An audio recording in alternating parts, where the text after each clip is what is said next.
Mônica, aqui nós estamos em frente ao Bar Vesúvio. O Bar Vesúvio é onde começa a história de Jorge Amado falando da Gabriela Cravo e Canela. O nome Vesúvio lhe lembra algum lugar no mundo? Aquele vulcão lá da Itália que destruiu a cidade de Pompeia na década de 70. Imagine que os dois primeiros donos desse bar chamavam-se Irmão José. Dois malandros no aço, como dizia meu avô. Eles passaram por São Paulo, tentaram dar um golpe nos Barões do Café em São Paulo. Matarazzo, na época, era o intendente lá em São Paulo. Matou a charada deles, chutou eles de lá pra cá. Com o dinheiro do golpe, eles conseguiram comprar logo esse prédio. Do dinheiro do golpe? Com o dinheiro do golpe. Imagine que desconstrua tudo que nós temos hoje de carro, moto, lancha. Nada disso existia. Todo o transporte era feito de burro, depois de canoa. A maré desce às 6 da manhã. Os pequenos agricultores chegavam aqui, vendiam o cacau para eles às 8 horas da manhã. Não existia esse comércio como hoje, que só existia secos e molhados. Sim. Comprava tudo, o seu material. Esses irmãos José Malandro, dali do U, da parte de baixo até em cima, eles fizeram um armazém de cacau. Do U para lá, eles fizeram um cassino.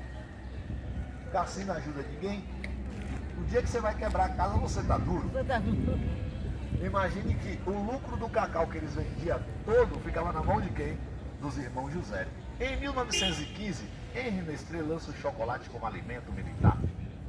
Os coronéis aqui ficam ricos, ainda não ficam milionários, ficam ricos. O irmão José cresce o olho, cresce o olho. Em 1916, a Bolsa de Nova York lança o cacau a peso de ouro. Por isso que em algum lugar que você vai, a pessoa pergunta: Mônica, tem cacau, viu? Cacau se torna tipo uma moeda. Os irmãos José estoca cacau, esperando o preço estourar no mercado. Não se sabe se foi praga das mulheres dos pequenos agricultores ou se foi a própria logística, porque o Brasil hoje faz 21 anos de logística. E antigamente o mar batia ali onde os carros estão estacionados. No dia de vender o cacau estava todo bom. O mar batia ali? É, batia ali onde estão lá os carros estacionados ali, tá vendo? O dia de vender o cacau estava todo mofado. Eles não ficaram sem eira nem beira não, ficaram foi pobres de maré, né? Sim. Aí começa a história de Nancime e Gabriela. Olha! A dona Lúcia Maron, Mônica, a Gabriela ajuda a Nancime a ficar rico. Ela se torna a maior quituteira da região. Porque hoje, para vocês terem crédito em algum lugar, só basta vocês abrir a carteira, tiver aquele cartão Black Santander, sacar dólar em qualquer lugar do mundo, o cara entrega a chave da loja e vai embora. Antigamente, para se ter crédito em algum lugar, precisava de duas coisas. Primeiro, você ter as eiras e beiras, aquela parte branca lá de cima. Mas eiras e beiras, qualquer intendente lhe dava para você construir sua casa. O que lhe dava status mesmo para a sociedade era a quantidade de janela. Quanto mais janela tinha a sua casa, mais crédito você tinha no mercado. Vamos dar uma entradinha lá? Vai na frente. É ele mesmo. Então, Mônica, para entender a Gabriela Cravo e Canela, a gente entra na história dela. Imagine que tudo aconteceu por um acaso. A cozinheira oficial de seu Emílio Nancime, o filho dela naquela época passa no concurso do Banco do Brasil. Ele vai administrar a 16ª agência do Banco do Brasil em Salvador. Filho, quando prospera, qual é a primeira pessoa que ele vai buscar? A mãe. O pai ele dá até um drible, mas a mãe ele leva. Seu Emílio Maron, ou Nancime, ele fica maluco na cidade. Porque hoje, para a gente achar uma cozinheira, é a coisa mais fácil do mundo. Tem curso de gastronomia, eu de vez em quando cozinho pelo YouTube. Meus amigos dizem que é legal. Não sei se é para me agradar, tá na minha casa também, né? Não vai dizer que minha comida tá ruim. Naquela época, para achar uma cozinheira de mão cheia, era muito difícil. Às vezes você até importava. Numa madrugada, Nancime já estava louco procurando na cidade, uma cozinheira procura e não encontra. Ele vai saindo numa madrugada do cabaré do Bataclan. Tem um cara vendendo farinha na porta do cabaré. Ele pergunta: vem cá, você conhece alguém que saiba cozinhar? Aí o cara fala: aquela mulher, ela sentada igual uma mendiga na beira da calçada. Aquela mulher cozinha bem, ela fez um jantar esses dias pra gente aí, que ó, saiu uma maravilha. Ele pergunta: você sabe cozinhar? Quem cozinha bem faz o quê? Bate no peito e diz logo: eu cozinho e cozinho muito bem. Ele: então você me acompanha. Se você passar no teste lá em casa, você vem trabalhar comigo no bar. Leva ela lá para aquela casa que eu mostrei para vocês. Chegando lá, no meio do caminho, ele compra um vestido. Chegando lá, ele manda ela tomar banho. Homem, quando gosta de mulher, não sendo filha dele, irmã dele, nem a mãe dele, dá os dois sozinhos em casa. Se é porta hoje, o cara empurra o dedinho para dar uma olhada. Imagine quando ela está tomando banho, naquela época era curtina. Que ele leva a mão, que ele olha, a mulher tem airbag, tem bunda, tem perna. Ele disse que ficou abestalhado olhando tudo isso. Que ela deu um flagrante dele, ela tinha 2 pares de olhos verdes. Amor à primeira vista. Ele estava com uma rapariga da Espanha chamada Zarulha. E tinha também uma namorada aqui na cidade que ninguém sabia quem era. Ele dispensou as duas, ficava do bar para casa, de casa para o bar.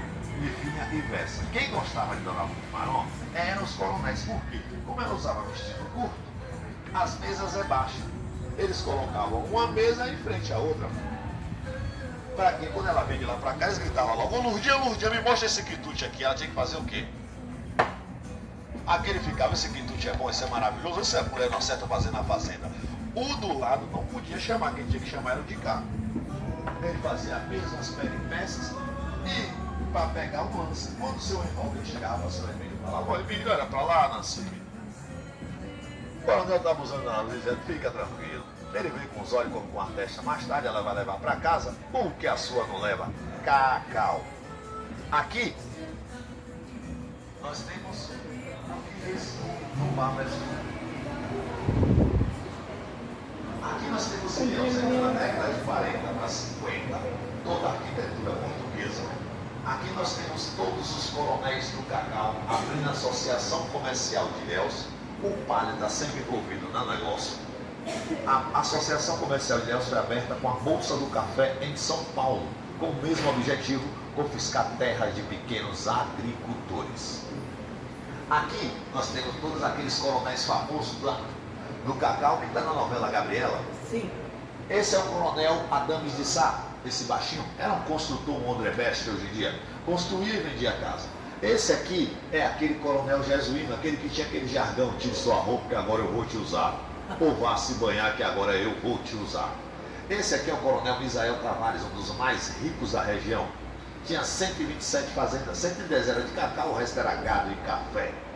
Cada fazenda tinha de 200 a 250 famílias. Esse é o coronel Pessoa, que traz a urbanização para a nossa cidade. A água encanada, o saneamento básico, a latrina, a torneira e a energia elétrica. Esse é o coronel Manuel das Onças. Pode olhar que já tem coronéis negros, bilionários. Esse aqui é o coronel Oséias, aquele que abre o beco das putas junto com o meu avô, que é aquele que está lá atrás cuidando das crianças, tá vendo? Sim. Parece sina familiar. Peguei esse Gil de Xanguito, estou sempre cuidando de alguém. Esse aqui é Aristóteles Cardoso de Melo. Ele é quem monta o voto de cabresto no Brasil, juntamente com um paulista, um mineiro e um carioca. Sabe como é que é montado o voto de cabresto? O voto de cabresto é montado assim: todo funcionário da minha fazenda que casar e tiver filho vai virar meu compadre.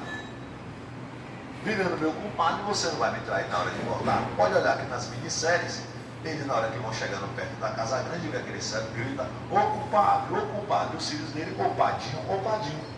Padinho. Padinho é por aí. Aqui era a nossa, como eu falei, a nossa catedral só tem 55 anos. Ela antigamente era a Capela de São Sebastião. Está vendo ela aqui? Aqui é o Bar Vesúvio onde nós estamos. Aqui está o italiano comprando cacau. E aqui está a choparia com o Vesúvio. Nós estamos dentro dele. O que restou do Vesúvio? Eles trocaram o piso, mas o design é o mesmo.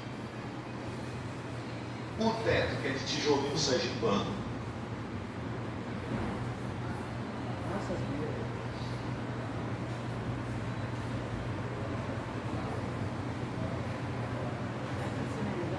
O teto, tijolinho sergipano. Aqui, antigamente, era o balcão. Lá onde está aquele rapaz, lá em pé, ali era a passagem secreta que dava no fundo do cabaré do Bataclan. Como eu falei, não é um túnel, nada disso. É um beco que dava no fundo do cabaré.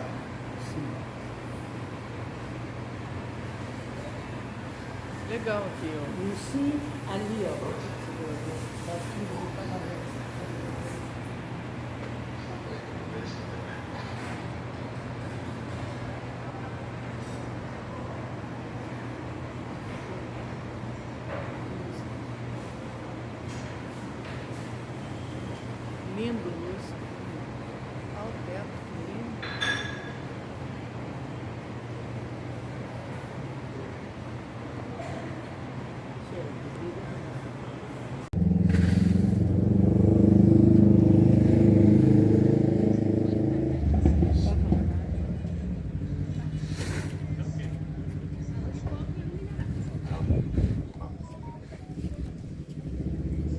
Pode falar?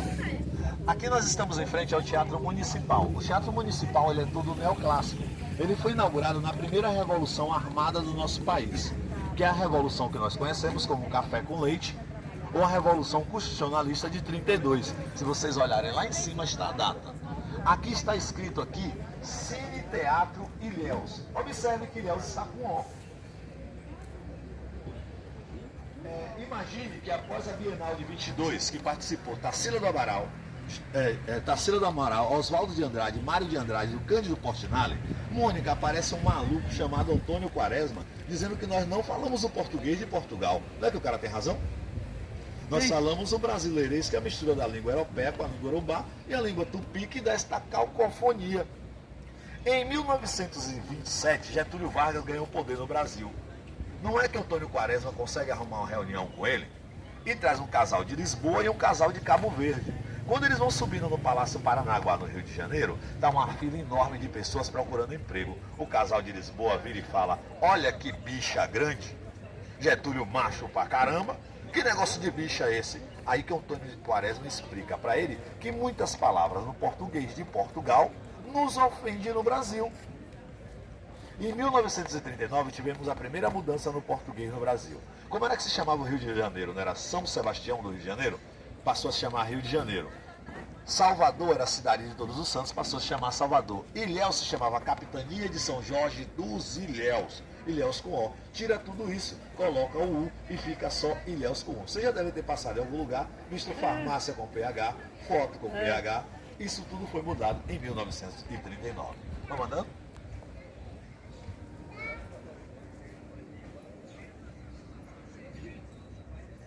Sim, eu entendi.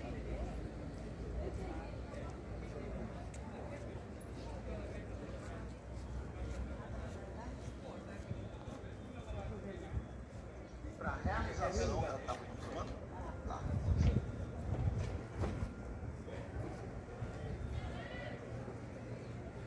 Aqui nós estamos em frente à Casa e Cultura de Jorge Amado. Aqui Jorge Amado passa a sua infância e a sua adolescência. Aqui ele escreve o seu primeiro livro, O País do Carnaval.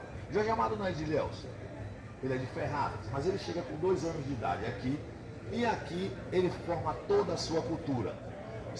Os pais de Jorge Amado se chamavam João Amado de Farias e Dona Olália. Eles tiveram 3 filhos, Jorge, Joelson e James. Esses 3, os 3 filhos dele. O pai de Jorge Amado não era rico não, tá? Ele era sapateiro, ele fazia tamanco. Dona Olália, a mãe de Jorge Amado, fazia a sola de tamanco. Dizem que o pai de Jorge Amado ganhou na loteria, uma mentira desgraçada, que na data não existia loteria. A loteria somente surgiu no Brasil em 1927. Meu avô contou que o pai de Jorge Amado deu sorte na vida, sabe por quê? Ele, na época que ele era sapateiro, ele vai tomar conta de uma fazenda de cacau. E lá no dia teve uma enchente aqui na região, que quando a maré baixou, que foi olhar na fazenda, o que sobrou da fazenda, não se via um pedaço de chão, era tudo saco de cacau, porque essa fazenda ficava no cotovelo do rio Cachoeira. A fazenda de cacau que tinha desse lado, parou o cacau aqui, daqui vinha desse, parou também tudo aqui. Ele não ficou só rico não, ele ficou milionário. Por quê? Se ele ganhasse no jogo, na loteria, a loteria que existia era o jogo de azar, que é o atual jogo do bicho. Mesmo ele estourando a banca do jogo do bicho, ele não ia ter dinheiro para comprar um terreno no centro da cidade, com 600 metros quadrados, construir a primeira casa mais alta do bairro e ainda comprar um brasão da corte portuguesa para se tornar um coronel do cacau, tá vendo lá? Ele só compra esse brasão. Mas essa casa é a primeira casa mais alta. Daqui do bairro é. É por isso que Jorge Amado... Ele mesmo mandou construir desse jeito, o pai dele.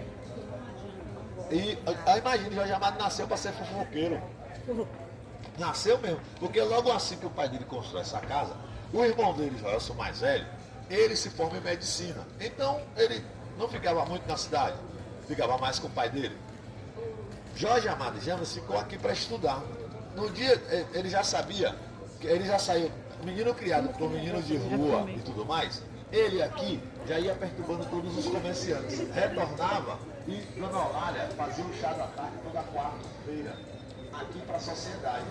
Ele já sabia do chá, eles saíam por aqui perturbando todos os comerciantes. Retornava, para receber o melhor castigo do mundo.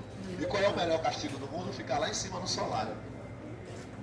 Imaginem que as portas de janela naquela época era tudo grande assim. De lá de cima ele via a menina tudo tomando banho, de lá de cima ele via quem é que estava roubando quem e quem estava traindo quem. Nasceu ou não nasceu para ser fofoqueiro? Jorge Amado casa duas vezes. Ele casa duas vezes. O primeiro casamento dele é com Matilde, que tem uma filha chamada Olália Lila, que morre de leucemia com 14 para 15 anos de idade. O segundo casamento dele que é com Dona Zélia, que tem João Amado de Farias e Paloma Amado de Farias. Jorge Amado, se estivesse vivo hoje, estaria fazendo, dia 12, 110 anos. É Jorge Amado, Tarsila do Amaral, Oswaldo de Andrade, Mário de Andrade, do Cândido Portinari, que cria a identidade do nosso povo brasileiro. Hoje nós podemos chegar em qualquer continente e somos reconhecidos. Jorge Amado é o primeiro escritor na América Latina a ter seus livros traduzidos em 42 línguas, hoje são 55. Jorge Amado e alguns outros figuras que trazem pra gente a força da literatura brasileira. E o primeiro ensino de Jorge Amado não é do Brasil, é daqui de Ilhéus. E quando ele escreve o livro Gabriela, Cravo e Canela, ele expõe a vida inteira dos coronéis. Os coronéis nada satisfeitos fizeram o quê? Tentaram caçar Jorge Amado. E outra, tem notação o tempo todo que você não pegava. É quando ele parte para Salvador, de Salvador para o Rio de Janeiro, se casa, se envolve com a literatura brasileira e se torna um dos escritores mais importantes da América Latina. Vamos lá, Mônica, conhecer? Vamos sim. E por sorte não paga entrada, que é a Semana Jorge Amado. Esses portões aqui estão desde a construção dessa casa. Essa casa hoje ela tem 93 anos de vida. Ela é toda revestida em azulejos ingleses. Mônica, esses azulejos, as primeiras pessoas a mexer com cerâmica no mundo são os asiáticos. Segundo são os holandeses. Como a Holanda na época era colônia inglesa, aqui esses azulejos representam muito bem isso. Olha que é a orquídea e as caravelas como elas são reveladas. Vamos dar uma entradinha? Bom dia a todos. Bom dia. Bom dia. Hoje nós vamos pegar aqui, eu vou lhe dar mais uma barriga para um guia da casa, para eles poderem se desenvolver. Então, olha, quem que vem? Você?